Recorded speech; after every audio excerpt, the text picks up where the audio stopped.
Buonasera, ancora buona domenica dalla redazione di Rete Veneta, edizione straordinaria, speciale, diversa dal solito, dei nostri appuntamenti informativi per la vicenda del maltempo che, come sapete, ha colpito fortemente il Bellunese, parte del Trevigiano, ma anche il Vicentino, il Veronese non sono stati risparmiati. Tra poco avremo il collegamento con Torri di Quartesolo, con Carlo Alberto Inghilleri, per una notizia che ci è arrivata poco fa, appunto, dell'allagamento di alcune zone del centro di Torri di Quartesolo, alle porte di Vicenza.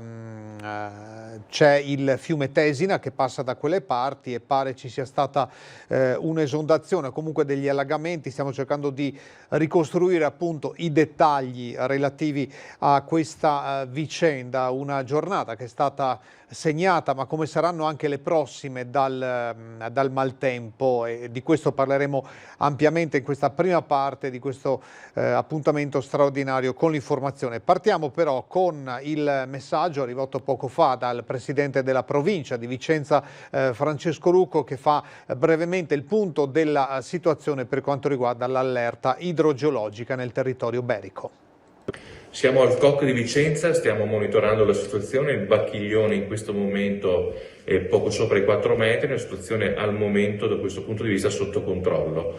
Problemi invece sul Tesina che ha esondato, ha tracimato, creando problemi sia dalla parte di Torri di Quartesolo che dalla parte di 7K. Quindi stiamo intervenendo con i vigili del fuoco e con la protezione civile per liberare alcune abitazioni che sono in difficoltà perché allagate. E dunque questa è la situazione, il messaggio di poco fa appunto del presidente della provincia di Vicenza, Francesco Rucco. Allora si sta perfezionando l'annunciato collegamento con il nostro Carlo Alberto Inghilleri, al quale chiedo appena è pronto di farmi un cenno. Ok, perfetto. Okay. Allora Carlo, buonasera, dove ti trovi? Qual è la situazione? Buonasera a tutti i telespettatori. Come vedete indosso la mascherina, piove a dirotto e siamo in mezzo all'acqua. Voi in questo momento non lo potete vedere, provo a spostare la telecamera per farvi vedere qual è la situazione qui a Torri di Quartesolo, dove ha esondato, non so se riuscite a vedere in questo momento. Benissimo, bene così. Come vedete ha esondato non tanto il Tesina quanto la Roggia Caveggiara, che ha ceduto, l'acqua ha letteralmente invaso il quartiere Pini. Ci sono al lavoro i vigili del fuoco, la protezione civile, il genio civile. Ho sentito anche nell'occasione il sindaco di Torri di Quartesolo, Diego Marchioro, che in questo momento è inarrivabile, inavvicinabile, proprio perché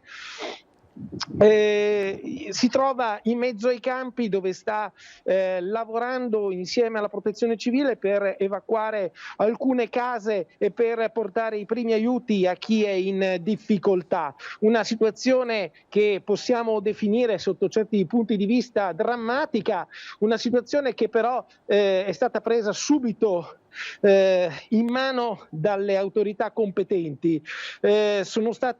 È stato attivato il COC, il centro operativo comunale, sia qui a Torri di Quartesolo sia anche a Vicenza. Avete visto l'intervento, poco fa avete mandato in onda l'intervento del sindaco e presidente della provincia Francesco Rucco, che con l'assessore alla protezione civile Mattia Ierardi sta affrontando appunto questa emergenza che si trova proprio ai confini tra Torri di Quartesolo e Vicenza. Vicenza è interessata per la parte della strada 7K, invece Torri di Quartesolo, appunto, come dicevo poco fa, per quanto riguarda il quartiere Pini, dove ci troviamo in questo momento. Ecco, Carlo, ti risultano, a parte la strada che mi pare sia lì a pochi passi da te, ti risultano altri danni, ad esempio ad abitazioni, che sono insomma purtroppo un grande classico di queste situazioni? Sì, assolutamente, ci sono scantinati allagati. Io chiedo scusa per le immagini che non sono evidentemente di grande qualità, però vi sto mostrando come le macchine stiano girando su questa grande, ecco, vedete, ci sono anche i vigili del fuoco che stanno passando, sono arrivati qui, sono i sommozzatori dei vigili del fuoco che sono andati a fare un sopralluogo in questo momento e stanno cercando di capire quale sia la situazione. Vedete, in questo momento stanno decidendo come operare al meglio. Io vi devo anche dire che siamo arrivati qui da pochi minuti, quindi stiamo anche noi valutando qual è effettivamente la situazione e stiamo cercando di trovare anche una voce che possa intervenire qui insieme a noi in diretta per spiegarvi al meglio quali sono i primi interventi che sono stati appunto operati. Benissimo, allora Carlo facciamo così, nel frattempo noi proseguiamo con le altre informazioni relative al meteo e ai danni provocati, tu spostati pure, cerca altre informazioni, appena sei pronto ti ricolleghi perché tanto restiamo in diretta. Ottimo. A tra poco, grazie dunque a Carlo Alberto Inghilleri. Allora, intanto vi faccio vedere qual è la zona da Google Map, banalmente. Questo è il fiume Tesina, appunto questo è il centro di Torri di Quartesolo. Non ho indicazioni più precise sulla zona esatta dove c'è stata l'esondazione, ma adesso verificheremo appunto con Carlo. Tra poco anche un'altra notizia, cioè il fatto che questo allagamento sia dovuto al malfunzionamento, anzi all'interruzione del servizio dell'idrovora dei consorzi, l'idrovora che serve proprio per scaricare l'acqua dai fiumi. Verificheremo anche questa notizia tra poco. Intanto il bollettino del pomeriggio della Protezione Civile regionale, bollettino valido dalle 14 di oggi alla mezzanotte di martedì 8 dicembre, possiamo anche mostrarlo grazie ad Alessandro Costacurta, dichiarato lo stato di allarme, allerta rossa, quindi quella maggiore per criticità idraulica, idrogeologica per i bacini del Piave Pedemontano, Alto Brenta Bacchiglione, per criticità idraulica per il Basso Brenta Bacchiglione e per il Livenza Tagliamento. Dichiarato lo stato di preallarme, quindi arancione per criticità idraulica e idrogeologica per i bacini dell'Alto Piave, Basso Piave Sile e per criticità idrogeologica per l'Adige Garda, allerta gialla, quindi stato di attenzione per criticità idraulica per il fiume Po, che è il fiume più importante d'Italia, quello col bacino maggiore, anche se anche gli altri si sono ingrossati. Allora, nuovamente Carlo, pronto con un vigile del fuoco, a te guardate, Carlo. Sì, grazie per la linea. Sono in questo momento con un vigile del fuoco che è andato a controllare qual è la situazione. Un attimo che gli passo il microfono, ecco, che cosa ha trovato, qual è la situazione? Allora abbiamo verificato gli abitanti oltre questo corso d'acqua qua, in quanto ci sono delle abitazioni con delle persone che stanno aspettando appunto di sapere cosa succederà più avanti nel tempo e anche se c'è possibilità di evacuare. Abbiamo trovato l'argine del corso d'acqua qui rotto e a quanto pare l'acqua fuoriesce da questo tratto qua, che è la causa forse del danno alluvionale di questa zona. Ecco, quante famiglie ci sono qui che sono coinvolte? Allora, qui abbiamo trovato 4-5 famiglie che stanno aspettando appunto di avere supporto da parte nostra. Adesso un po' alla volta andiamo casa per casa e valutiamo da farsi con loro se è il caso di rimanere lì, se la situazione lo permette, o se portarli in zona sicura. Quali sono i danni che avete trovato? Classici danni da alluvione, per cui tutto quanto sott'acqua, impianti elettrici compromessi, impianti tecnici del gas e quant'altro, e classico danno da alluvione. State valutando se evacuare alcune famiglie quindi in questo momento? Sì, valutiamo assieme con loro in base alle difficoltà, se non hanno un piano superiore dove appunto andarsi a rifugiare nell'eventualità ci fosse un'altra piena, un'altra ondata. Se invece sono tranquilli che non hanno difficoltà appunto di uscire di casa, si sta appunto contrattando la cosa con loro. Ecco, non è solo qui dove ci troviamo in Via degli Alpini, ma siete impegnati voi vigili del fuoco un po' ovunque qui a Torri del Quartesolo e anche in strada 7K. Sì, siamo un po' in tutta questa area qua, siamo tutti appunto varie squadre impegnate per varie tipologie di interventi. So che hanno attivato qui il COC nel comune di Torri di Quartesolo, dove è arrivato anche l'assessore Bottacin e si sta confrontando con il nostro funzionario di guardia per il da farsi, insomma, per pianificare un po' le opere di soccorso. Bene, buon lavoro allora. Grazie. Buonasera. Grazie. Ecco, avete sentito qual è la situazione? Scusate che la situazione Sì, è un po' prego, provvisoria, Carlo, ecco. stiamo facendo questo collegamento, ma è il modo migliore per darvi le notizie qui in prima linea, in tempo reale. Allora mi confermi che è via degli Alpini, quella interessata? Qui siamo in via degli Alpini in questo momento, ma non è l'unica via che è interessata. Qui le strade, come dicevo, sono diverse. C'è anche strada 7K al confine con il comune di Vicenza, c'è il quartiere Pini, insomma ci sono diverse zone che sono state colpite, soprattutto vicino al ponte di Torri di Quartesolo. Chi lo conosce, il ponte vecchio di Torri di Quartesolo, sa di che cosa parlo. È il ponte che praticamente fa da confine tra il comune di Vicenza e il comune appunto di Torri. Ecco Carlo, ti chiedo di...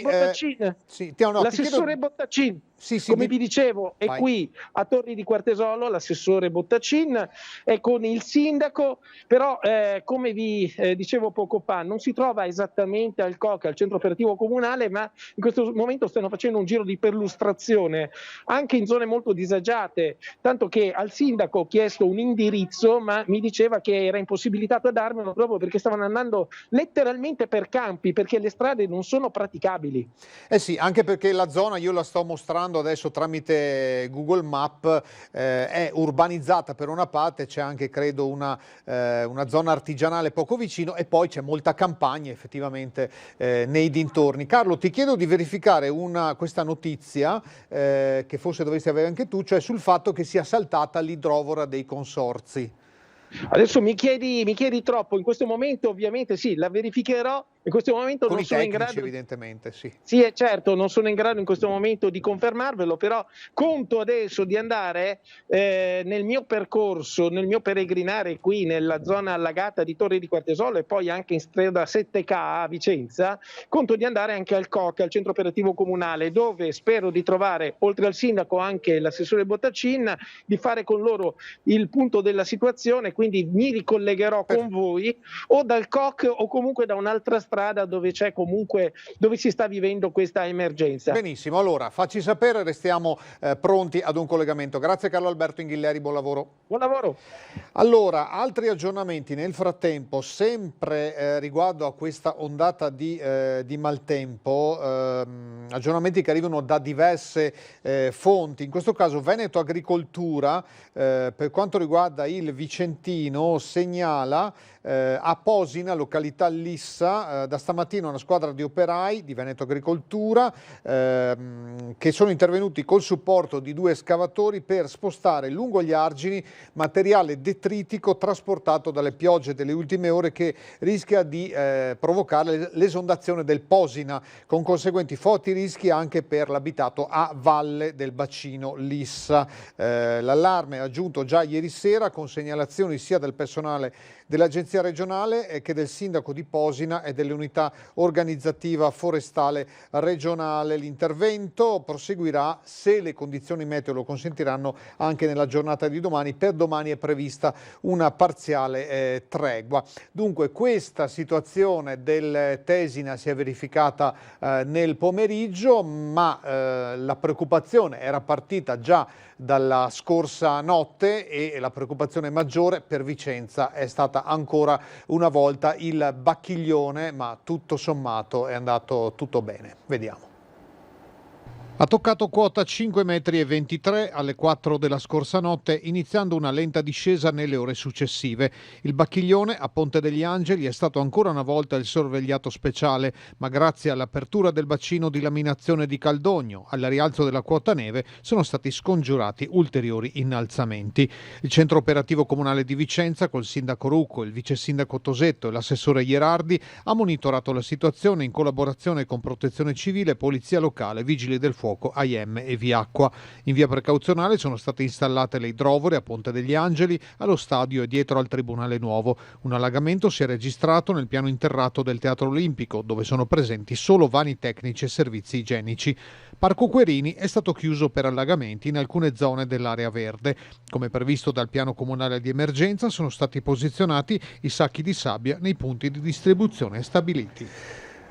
Come sapete, la zona maggiormente colpita dal maltempo è stata il Bellunese. Bene, il soccorso alpino si è messo a disposizione di tutte le centrali operative per tutti gli interventi del caso, Puos d'Alpago, ma anche la zona di Pieve di Cadore, Gosaldo, dove è crollato un ponte. Le abbondanti nevicate che sono nella parte nord delle montagne dell'arco alpino, ma che si abbasseranno di quota già in queste ore, quota anche sotto 1000 metri, fanno alzare il pericolo valanghe a grado massimo sulle Dolomiti, quindi grado 5 molto forte e a grado 4 sulle prealpi, lì dove è rimasta la neve, evidentemente con possibilità di distacchi spontanei e diffusi. Ribadiamo, lo fa proprio il soccorso alpino e noi lo rilanciamo, l'appello delle amministrazioni e degli enti preposti nella richiesta di non muoversi se non in caso di estrema necessità.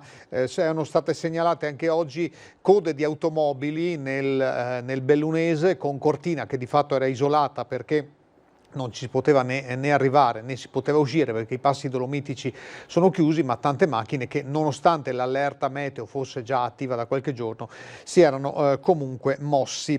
Andiamo a vedere la situazione dell'altopiano di Asiago, anche qui maltempo, però la zona rispetto ad altre occasioni è stata risparmiata, piogge abbondanti ma non dannose. Tutti aspettavano la neve abbondante, invece l'innalzamento delle temperature e il vento di scirocco hanno portato anche sull'altopiano dei 7 comuni piogge copiose e torrenziali che hanno fatto parzialmente sciogliere la neve presente, creando allagamenti e disagi su alcune strade. In località Melette di Gaglio si è verificata una delle situazioni più difficili, con la forza dell'acqua che ha scavato ampi solchi nella carreggiata, portando con sé anche qualche detrito delle zone a monte. Nelle zone più basse l'acqua ha impedito per diverse ore di distinguere e individuare la sede stradale, con conseguenti parziali chiusure della viabilità. Qualche smottamento e caduta di alberi è stata segnalata anche in contrada Ronchi, dove l'ingrossamento del torrente ha parzialmente ostruito la carreggiata, ma senza particolari danni a cose e persone.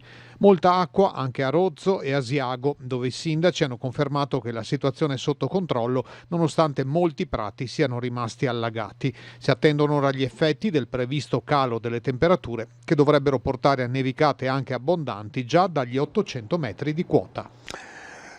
Un aggiornamento sul Bacchiglione lo vediamo dal sito ufficiale della città di Vicenza. Dicevamo prima che la quota era scesa, ma ha cominciato lentamente a risalire. 4,28 metri, ancora siamo sotto il livello di guardia che è di 4,50 metri, ma appunto c'è stata una risalita nelle ultime ore dopo il calo del pomeriggio. A proposito di fiumi, vediamo l'altro grande fiume del nostro territorio, nel Vicentino, nello specifico, che è il fiume Brenta a Bassano. La punta massima di 3,51 metri, il fiume Brenta l'ha toccata poco prima delle 5 del mattino, salendo di oltre 1 metro in 12 ore. Da lì, per circa 3 ore fino alle 8, il livello misurato a Cabarzizza è rimasto costante, scendendo di pochi centimetri nelle ore successive e mantenendo una portata molto robusta che ha attirato le attenzioni dei tanti passanti presenti nonostante la pioggia insistente. Anche sul Ponte Vecchio la circolazione pedonale... I flutti di acqua limacciosa hanno così nuovamente messo alla prova i rostri restaurati, mentre chi passeggiava lungo le sponde ha potuto ammirare da vicino e sentire a pochi passi la voce impetuosa della Brenta passata per Bassano, stavolta senza pericoli. Ecco, c'è stata un'interferenza audio che adesso vi spiego, perché era partito un video, casomai teniamo regia l'audio basso. Ecco, il Ponte di Carturo, come sentivamo, queste le immagini appunto che ci sono arrivate al nostro numero di WhatsApp SMS che vedete in sovraimpressione. Praticamente tutti i fiumi del Veneto oggi si assomigliano nella loro forza e nella loro intensità. Aggiornamento anche sul fiume Brenta, diciamo nel servizio che la punta massima era stata questa notte a 3,51 metri, c'era stata una discesa di una ventina di centimetri, ma negli ultimi minuti c'è stata, anzi nell'ultima ora circa, c'è stata una risalita, adesso è da circa un'ora stabilmente intorno a 3,45 m, quindi si sta riavvicinando a quella quota massima che aveva toccato nel corso della notte. Vediamo adesso anche un altro aggiornamento. No, mandiamo un servizio allora nel frattempo, così recuperiamo anche l'ordine. Torniamo sulla frana, sullo smottamento di cui ci eravamo occupati ieri. Siamo in comune di Valbrenta, località San Nazario, uno smottamento non particolarmente grande, ce ne sono stati altri insomma in Valbrenta anche in periodo recente, ma questo ulteriore fatto è l'ennesima conferma che urgono interventi strutturali sulla viabilità di quel territorio. Da sopra non si vede nulla e chi si trova in coda a San Nazario sulla statale 47 non ne capisce il perché. Basta avvicinarsi e sporgersi nel punto critico per capire che a rischio c'è l'intera carreggiata. Pochi metri cubi di una frana mettono a rischio gli spostamenti da nord a sud lungo la Valsugana. Diciamo che ancora una volta evidenzia l'incapacità di questa arteria di sopportare i grandi traffici e quindi pone per l'ennesima volta l'attenzione su di essa, nel senso che questo ovviamente è uno smottamento dovuto alle condizioni climatiche avverse che erano state annunciate, però è altresì vero che la chiusura di questo tratto, o comunque il senso unico alternato, adesso si tratta di vedere. Solo poche settimane fa c'era stata un'altra frana a Campolongo e il sindaco Ferrazzoli denuncia la mancanza di alternative per il traffico. E questa arteria, a maggior ragione con l'apertura della Pedemontana, diventa un asse fondamentale, quindi oggi più che mai bisogna fare un ragionamento per risolvere il famoso nodo di Carpanè, che non è limitato ovviamente al semaforo di Carpanè, ma che prende in considerazione questo tratto, in particolare questo in cui vi sono delle semicurve strette e, come vedete, una struttura stradale risalente nel tempo. A proposito di ANAS, vi do conto del comunicato arrivato oggi con i mezzi che lavorano ininterrottamente da venerdì sera per assicurare la piena percorribilità delle strade del Bellunese. Più di 30 mezzi speciali in servizio, circa 100 uomini al giorno a supporto anche delle amministrazioni locali. Nella conca ampezzana i fenomeni sono stati molto intensi, complice un traffico, lo dicevo anche prima, sostenuto, anche se privo di mezzi pesanti. L'attività di ANAS è continuata per oltre 50 ore. Nel pomeriggio di ieri passi Cimabanche, Montecroce e Comelico sono stati chiusi perché c'è stato il blocco della viabilità in Alto Adige e sono stati adottati filtraggi insieme alle altre forze dell'ordine. Tra ieri e oggi il maltempo si è evoluto in forme alluvionali con alcuni episodi franosi e allagamenti che sono parzialmente in via di risoluzione.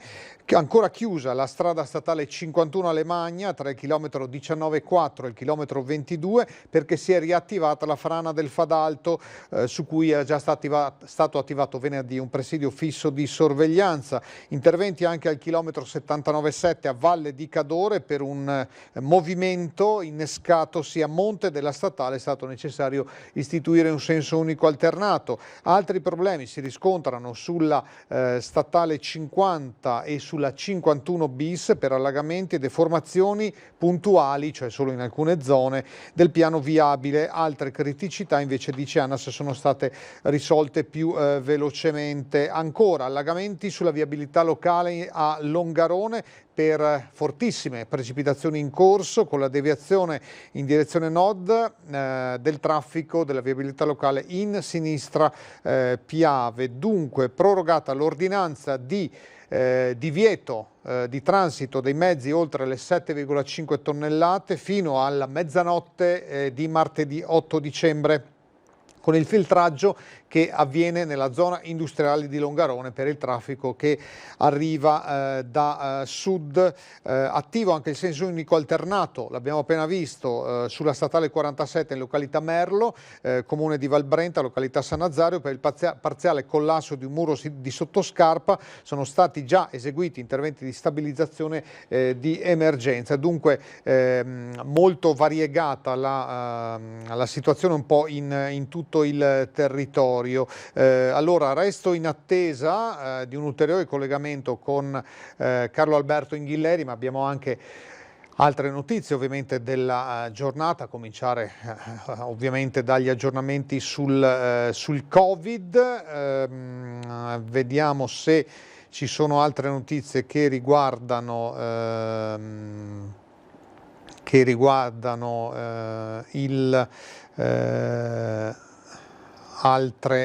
ecco qui, allora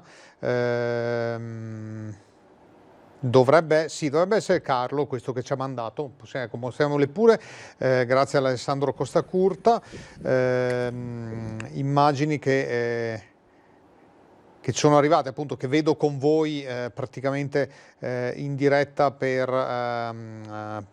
la prima volta, che poi eventualmente riproporremo in attesa di un ulteriore collegamento. I mezzi dei Vigili del Fuoco ovviamente in azione per tentare di sgomberare, di liberare scantinati e varie situazioni che venissero a crearsi. Appunto, Torri di Quartesolo, come si può vedere, problemi di fuoco, di inquadratura, ma appunto qui siamo proprio all'ingresso del centro di Torri di Quartesolo. Si intravede appunto, si intravedono i riflessi dei lampioni sull'acqua. Io continuo a mostrarvi questi documenti che ci ha inviato il collega Inghilleri, appunto con i mezzi che stanno intervenendo. Qui siamo appunto credo vicino alla zona artigianale, zona industriale artigianale, come abbiamo visto poco fa appunto dalla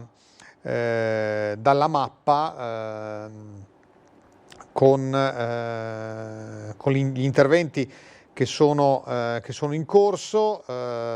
Qui parte anche una ruspa per tentare di liberare evidentemente i canali. Qui siamo in uscita, non so se sul lato del confine con Vicenza oppure no, ce lo dirà tra poco. Ecco qui l'immagine, questa è ancora più evidente, di questa porzione di strada allagata, appunto, con questa esondazione che è avvenuta, e acqua che, lo intuite, insomma, gira un po' in entrambe le direzioni, pur non essendo fortunatamente un flusso d'acqua violento, ma insomma è comunque acqua che crea danni. I lampeggianti della polizia in questo caso, e appena c'è un minimo di inclinazione della carreggiata stradale, lì l'acqua si infila e permane, con il rischio che poi filtri, creando ulteriori danni. Immagino, penso soprattutto ai magazzini. Ecco, c'è anche qualche bambino che si diverte, ma notate appunto le persone in fondo che sono in una situazione in cui l'acqua arriva, se non alle ginocchia, insomma almeno a buona parte del polpaccio. Allora, facciamo una breve pausa pubblicitaria per ricollegarci tra poco ancora con Carlo Alberto Inghilleri per seguire questa esondazione, questi allagamenti a Torri di Quartesolo, ma anche per le altre notizie di giornata dal nostro territorio. A tra poco.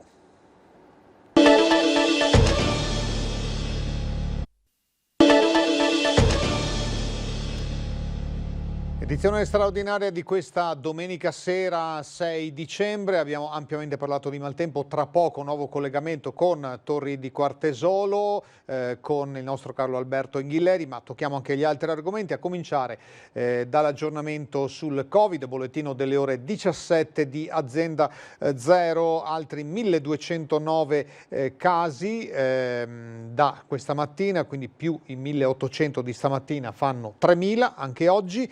Attualmente positivi 77.497, deceduti che salgono a 4.222. Scendiamo a vedere il totale dei ricoveri, una situazione che registra un ulteriore leggero aumento nei reparti non critici, più 26 ricoveri, quindi 2.772 in totale e 331 in terapia intensiva. Questa dunque la situazione odierna. Poi domani alle 12.30, come di consueto, avremo il collegamento con Marghera per per il punto stampa del Presidente della Regione Veneto. Torniamo in studio, regia.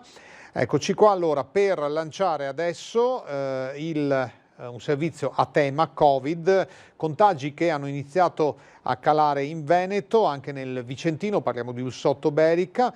Fondamentale sarà in questa parte finale dell'anno il comportamento di tutti per abbattere la curva.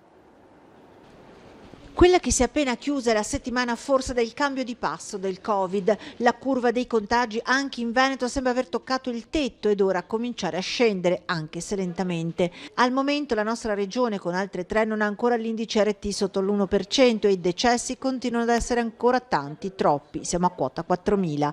Nell'Uslotto-Berica la seconda ondata del virus ha colpito pesantemente, in modo particolare l'Ovest Vicentino, dove i sindaci hanno attuato misure più restrittive, nonostante la regione sia in fascia gialla.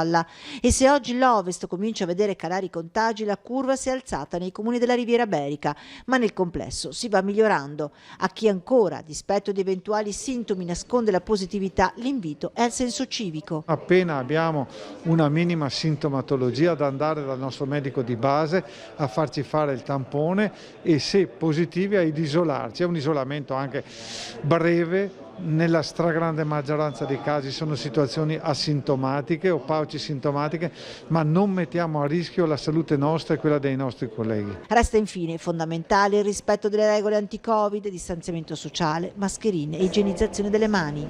È un sacrificio anche relativo, lo chiediamo ancora per qualche settimana. Se teniamo duro, gli ospedali si alleggeriscono e probabilmente tutti noi abbiamo dato un contributo decisivo ad uscire dal contagio. Vedremo tra poco allora l'aggiornamento anche sull'ULSS 7 Pedemontana per capire i dati degli ultimi giorni. Ci ricolleghiamo con Carlo Alberto Inghilleri, che è insieme al sindaco di Vicenza, nonché presidente della provincia, Francesco Rucco. A te Carlo. Sì, esatto, buonasera. Siamo con il sindaco e presidente della provincia, Francesco Rucco, che sta seguendo da vicino, in prima linea, la situazione. Siamo davanti all'imbocco di strada 7K, proprio al confine con il comune di Torri di Quartesolo, però a differenza dell'ultimo collegamento che abbiamo fatto siamo tornati nella zona del comune di Vicenza. Allora, sindaco, lei sta intanto controllando, verificando da vicino le operazioni degli uomini della protezione civile. Carlo, ti interrompo, una nota tecnica, un po' l'inquadratura un po' più distante dalla camera, altrimenti non vediamo il sindaco. Sì, perfetto, ecco qua. ok. Ecco qua, un attimo. Ok, ecco. Molto meglio. Molto meglio, benissimo. Allora, dicevo, al sindaco sta seguendo da vicino la situazione. Ecco, qual è la situazione in questo momento, al momento in cui stiamo parlando? Passo il microfono. Sì, oggi pomeriggio siamo intervenuti perché nella zona di 7K abbiamo avuto gli effetti conseguenti alla tracimazione del Tesina, che si è riversato in larga parte su Torri di Quartesolo, che è paese confinante. Siamo dovuti intervenire perché c'erano delle famiglie bloccate con l'acqua al piano terreno di 1 metro, 1 metro e mezzo, e quindi abbiamo proceduto con l'aiuto dei vigili del fuoco della protezione civile con i gommoni ad intervenire e allontanarli poi dalle abitazioni. Addirittura con i gommoni? Sì, quanti nuclei familiari? Sono 5 nuclei familiari, una ventina di persone, anche degli anziani e dei minori. Una parte di questi li abbiamo collocati in un albergo della città di Vicenza, che gentilmente ci ha ospitato queste persone, lo farà per alcune notti il tempo necessario. Qualcun altro ha anche rifiutato l'intervento e quindi di uscire dalle abitazioni sono nei piani superiori, ma in larga parte sono tutti da parenti o appunto in strutture sicure. Ecco, vedo che intanto stanno scorrendo le immagini che abbiamo girato pochissimi minuti fa.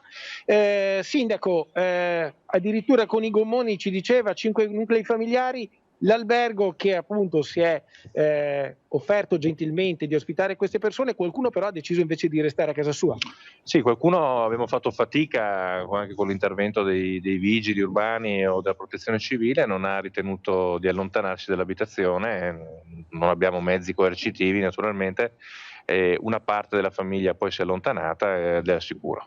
Ma ci sono dei pericoli per chi ha deciso di restare? No, non ci sono dei pericoli, però è chiaro che il pian terreno è tutto allagato, quindi non ci si può spostare dall'abitazione, quindi si tratta anche di avere tutte le risorse necessarie per qualche giorno, perché su questo faremo fronte comune e lavoreremo per dar loro una mano anche per le persone che sono rimaste in casa. E noi naturalmente racconteremo in tempo reale, ora per ora, giorno per giorno, quello che succederà prossimamente. Però Sindaco, la situazione è in rapida evoluzione, in questo momento ha smesso di piovere, che cosa dicono le previsioni, in che direzione stiamo andando? Allora, le previsioni dicono che ci sarà una pausa questa notte, ma riprenderà già da domani a intermittenza la pioggia, c'è bel tempo fino a giovedì. Chiaramente stiamo monitorando anche il Bacchiglione, perché non solo il Tesina ma il Bacchiglione questa notte è stata una notte difficile. Grazie al bacino di laminazione siamo riusciti con l'intervento poi del Genio Civile ad evitare esondazioni più importanti. E quelle che vedete sono proprio le immagini delle telecamere poste a Ponte degli Angeli? Sì, fortunatamente non ci sono stati danni, quindi da questo punto di vista la gestione è stata positiva e abbiamo evitato situazioni spiacevoli e complicate. Certo, quindi il Bacchiglione in questo momento è tranquillo, e tranquilla anche tutto sommato il Tesina. Il problema è la roggia che sta dando in questo momento problemi e che è collegata al Tesina. Ci sono delle abitazioni che, come avete detto, sono state evacuate. Quali sono le prossime mosse nelle prossime ore? Ma nelle prossime ore terremo monitorata la situazione, perché l'acqua naturalmente avanza, quindi avremo altre zone sempre di 7K interessate da rischi di esondazioni e di allagamento, e quindi lavoreremo per aiutare le persone. Stiamo già portando anche dei sacchi per posizionarle vicino alle abitazioni e mettere in sicurezza le case e le persone soprattutto. Adesso avrà un incontro al COC con il sindaco di Torri di Quartesolo, Diego Marchioro, e con l'assessore Bottaccini? Sì, da presidente della provincia naturalmente sto seguendo anche le evoluzioni in provincia. Ieri su Asiago, sull'altopiano, oggi purtroppo su Torri, e la protezione civile è in prima linea, quella provinciale. Abbiamo mandato delle squadre di supporto, perché naturalmente la gestione della parte di Torri è complicata, ci sono 1200 persone interessate, molte famiglie interessate, quindi bisogna cercare di aiutarle il più possibile.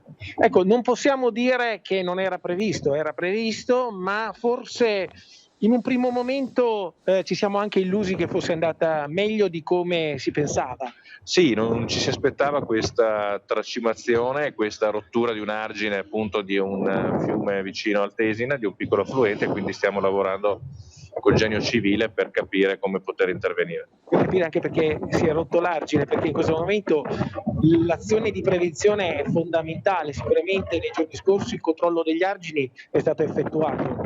Sì, il Genio Civile è sicuramente sul pezzo. Io ho visto per la parte vicentina ha retto bene e tuttora sta reggendo bene, e incrociamo le dita che sia così, perché naturalmente i lavori fatti per rinforzare gli argini e la messa in sicurezza della città e dei quartieri della città negli anni ha funzionato. Poi il bacino di eliminazione è stato determinante nella fase notturna di poche ore fa. Bene, ecco, scusateci, come vedete c'è anche un vento molto, molto forte. Noi ringraziamo il sindaco e presidente della provincia Francesco Rucco, gli auguriamo buon lavoro, poi ci rivediamo magari al COC a Torri di Quartesolo. Intanto lo lasciamo andare, grazie. Ecco, se non avete altre domande da studio, direi che anche noi prendiamo la macchina e seguiamo il sindaco, andiamo al COC di Torri di Quartesolo. Ci Benissimo. proviamo, se non altro. Allora, un'informazione tecnica, Carlo, noi saremo in onda ancora circa per 20 minuti, massimo 30, così ci regoliamo, sì. Ok? Molto bene, molto bene. Benissimo, allora tra poco, grazie a Carlo Inghilleri. Torniamo sulla pagina Covid per vedere i dati della settimana appena trascorsa nell'ULSS 7 Pedemontana. La salita dei contagi Covid nell'ULSS 7 Pedemontana non è ancora arrivata al punto di frenata e di rallentamento di cui si erano visti alcuni cenni a fine novembre.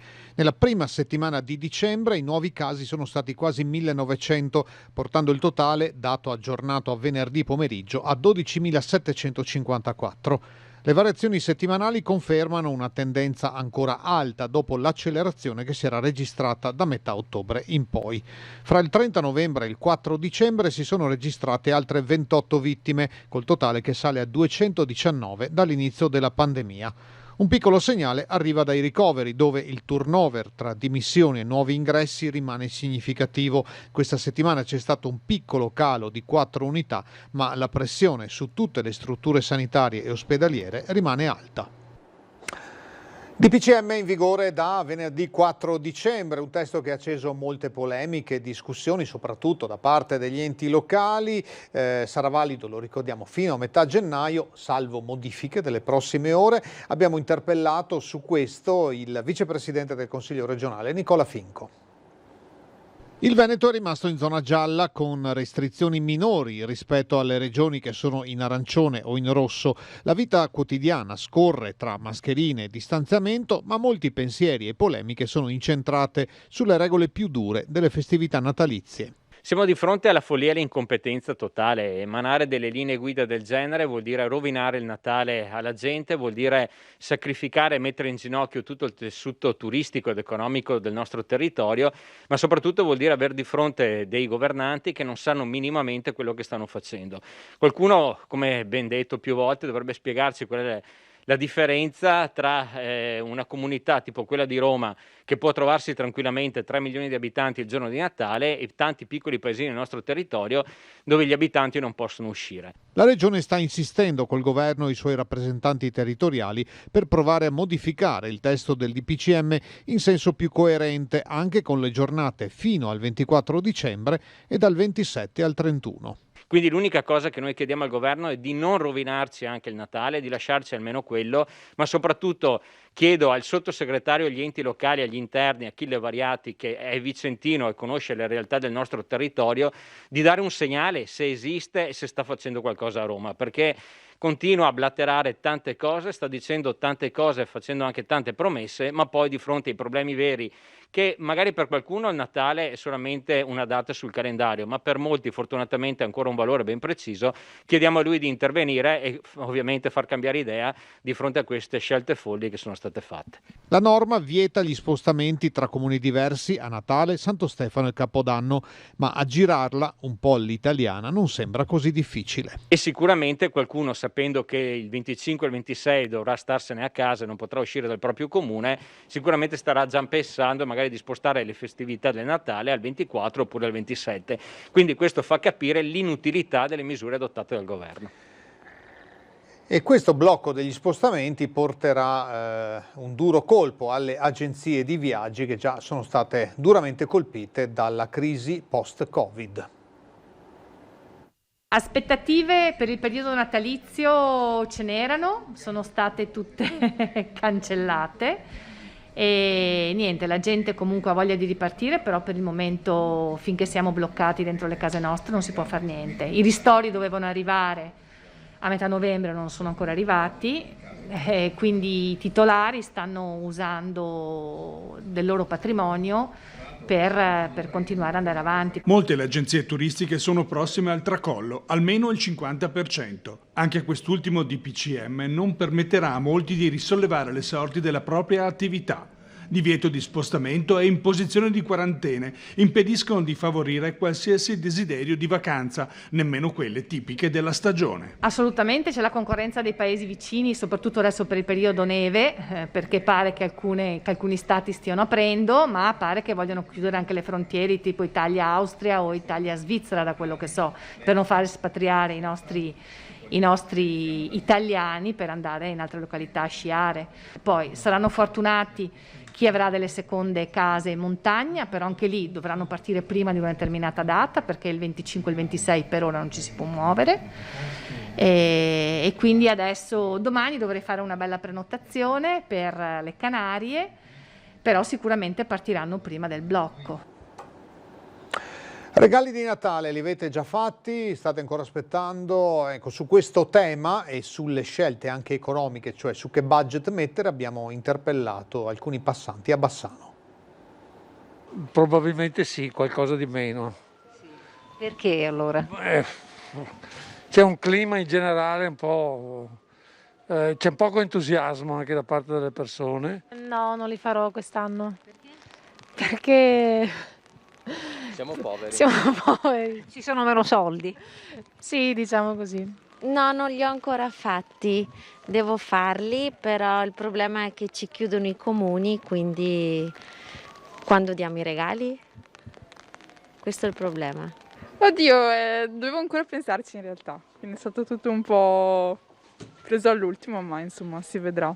Ma rispetto all'anno scorso, secondo te farai più regali, un pochino meno? Un pochino meno penso. Perché? Beh, ovviamente dall'aspetto economico, penso un po' come tutti e poi insomma vedremo come andranno le cose in generale per tutti. In realtà li stavo pensando di farli, stavo proprio andando a fare qualche spesa. Ecco, ma quest'anno come saranno i regali? Più per l'amorosa? Beh, non saprei dirle come saranno i regali. No, ancora no. Cosa pensi di acquistare?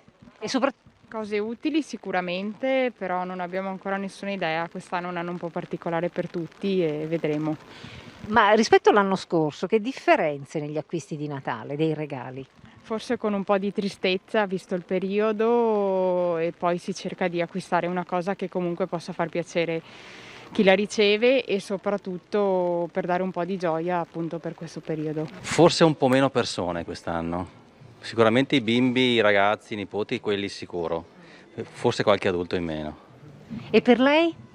Più o meno è la stessa cosa, in più c'è il fatto che io non sono di Bassano e quindi già so che non vedrò i miei il giorno di Natale e quei giorni di festa, quindi taglia un po' sicuramente l'umore natalizio. Altre notizie nella nostra edizione straordinaria ancora tra poco dopo la pubblicità.